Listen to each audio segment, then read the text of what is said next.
অদ্ভুত রহস্যময় ঘটনা গল্প। কোনো অদ্ভুত ঘটনা থাকলে আমাদের চ্যানেলে হোয়াটসঅ্যাপ ও ইমেইল করুন, এরপরে হয়তো আপনার ঘটনাটা আমরা তুলে ধরব। এবার অদ্ভুত রহস্যময় ঘটনাটা শুনুন।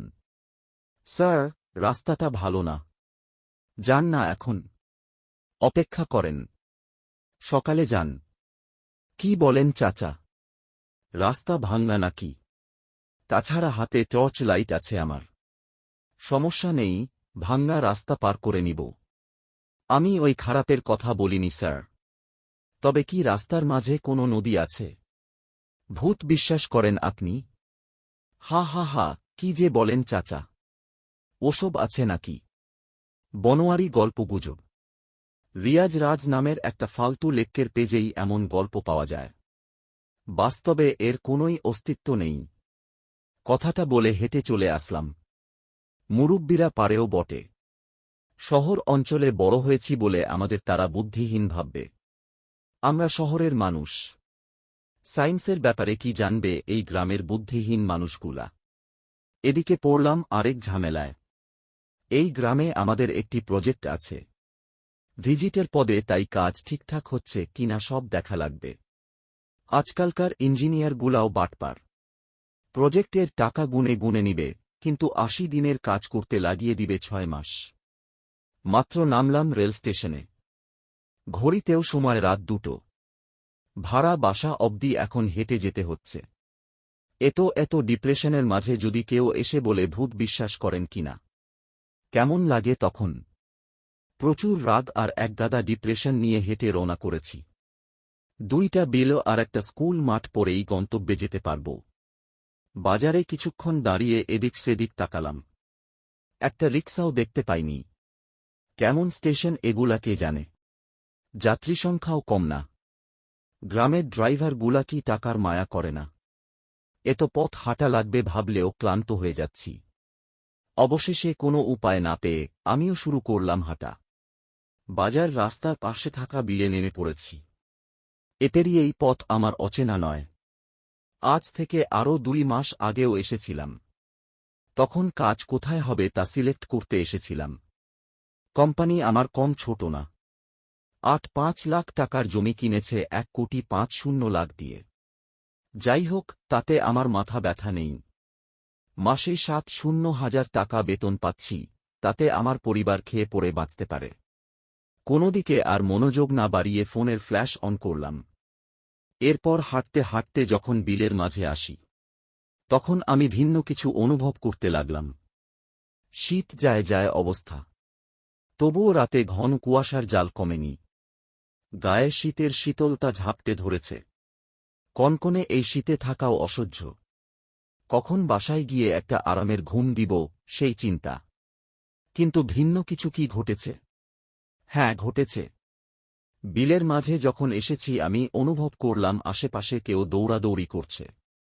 আমি আশেপাশে ভালোভাবে নজর দিয়ে দেখলাম। কোনো কিছুর অস্তিত্ব নেই। কিন্তু এই কাদার মাঝে কারো দৌড়ার শব্দ আমি পেয়েছি। যাক, হতে পারে আমার মনের ভুল। আবারও এগিয়ে যেতে লাগলাম গন্তব্যস্থানে। কোনোভাবে বিল পেরিয়ে ওপাশের রাস্তায় উঠলাম। আরও একটি বিল। এটি পার করলে স্কুল মাঠ। তারপর জনবসতি। যদিও মেইন রোড দিয়ে আসা যায়, কিন্তু রোড দিয়ে হেঁটে আসলে আমার ৩ ঘন্টার বেশি সময় লাগত। বিল দিয়ে মাত্র ৩-০ মিনিটের পথ। রাস্তা থেকে আবার নামলাম বিলে। কৃষকের করা চিকন পথটিতে হাঁটতে তেমন অসুবিধাও হচ্ছে না। কিছু দূর যাবার পর আমার আবার মনে হল কেউ একজন দৌড় দিল। ফ্ল্যাশ লাইটের আলো চারদিকে আবার মেরেছি। কাহিনী কি বুঝতেছিলাম না। মনোযোগ যখন আবার হাঁটার জন্য দিব, তখন মনে হল পিছনে কিছুর গর্জনের শব্দ। আমি পিছনে ঘুরে ফ্ল্যাশলাইট মারতেই দেখি একটা কুকুর আমার দিকে তাকিয়ে আছে। সবাই জানেন, রাতের বেলায় লাইটের আলো মারলে কুকুর বা বিড়ালের চোখ জ্বলজ্বল করে। হঠাৎ তেমনি জ্বলজ্বল চোখ দুইটা দেখে প্রথমে আমি ভয় পেয়ে যাই। আচমকা এরকম কিছু দেখলে কে বা ভয় না পাবে? কুকুরটাকে তাড়ানোর জন্য আমি সাথে সাথে নিচ থেকে কিছু কাঁদা হাতে নিলাম। দেখলাম কুকুরটা আমার থেকে ৭-৮ হাত দূরে দাঁড়িয়ে আছে। আমি যে কাঁদা নিলাম সে কোনোভাবে ভয় পায়নি।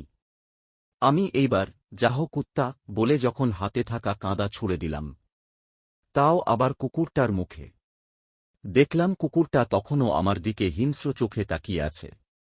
এইবার আমার কিছুটা ভয় হয়। আমি আবার বসে কিছু কাঁদা নিয়ে উঠে দেখি, এইবার চোখ এক জোড়া না, শত শত চোখ দেখা যাচ্ছে। আমার সামনে থাকা কুকুরের গায়ে লাইটের আলো পড়লেও পিছনের কুকুরগুলা দূরে থাকায় শরীর দেখা যায় না, কিন্তু চোখ যতগুলা দেখা যাচ্ছে মনে হচ্ছে প্রায় 2-3 কুকুর আছে। এইবার আমি প্রচুর ভয় পেয়েছি। এতগুলা কুকুরের থেকে বাঁচতে পারবো কিনা জানি না। দিয়েছি দৌড়। কোথায় ফেলেছি ব্যাগ আর কোথায় গেল জুতা, কিছুই আমার জানা নেই। কোন দিকে ছুটছি আর কোন পাশে উঠব সেটিও জানি না।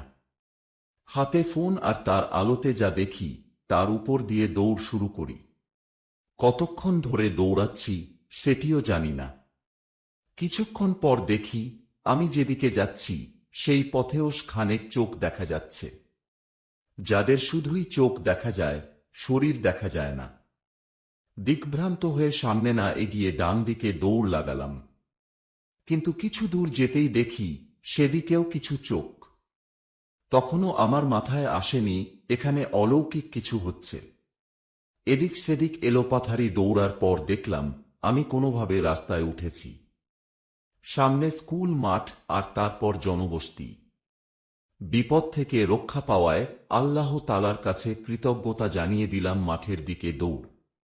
কিন্তু মাঠে যাবার আগেই দেখি স্কুলের ছাদে কারো উপস্থিতি। এটি আমার জীবনের সবচেয়ে ভয়ের মুহূর্ত ছিল। আমি দেখি বিশাল দেহের একটি মহিলা স্কুলের ছাদে শুয়ে আছে। পা বাঁকা করে এমনভাবে শুয়েছে মাথার চুলগুলা সোজা ছাদ থেকে মাটিতে নেমে এসেছে। এত বড় একটি মহিলা যে কোনো মানুষ নয় তা এতক্ষণে আমি আন্দাজ করেছি। পুরো স্কুল যত লম্বা সে মহিলা তার চেয়েও লম্বা। চুলগুলো যেন শূন্যে হেলে দুলে যাচ্ছে।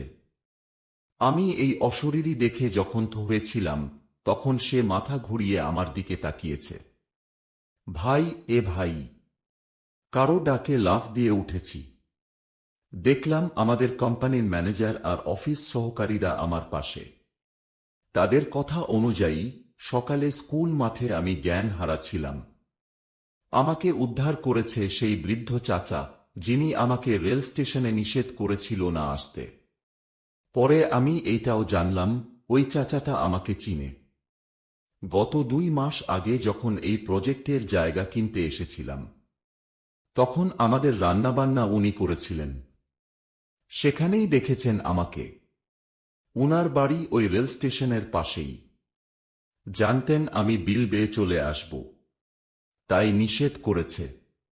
আমার ওই পাগলামির ফল আমি পেয়েছি। আর ওই কুকুর এবং মহিলা কে ছিল এই প্রশ্ন মনে গেঁথে যায়। একজন হুজুরকে দেখানোর পর তিনি বললেন ওই দিন ওটা একটা পেত্নী ছিল যারা রাতের বেলা বিলের মাঝে মাছ ধরে খায়। তুমি তোমার অজান্তেই ওই পেত্নীর গায়ে পা দিয়ে হেঁটে এসেছ, তাই সে কুকুর সেজে ধাওয়া করেছে আর স্কুলের ছাদে তার শরীর দেখিয়েছে। তোমার ভাগ্য ভালো তাই বেঁচে গেছ।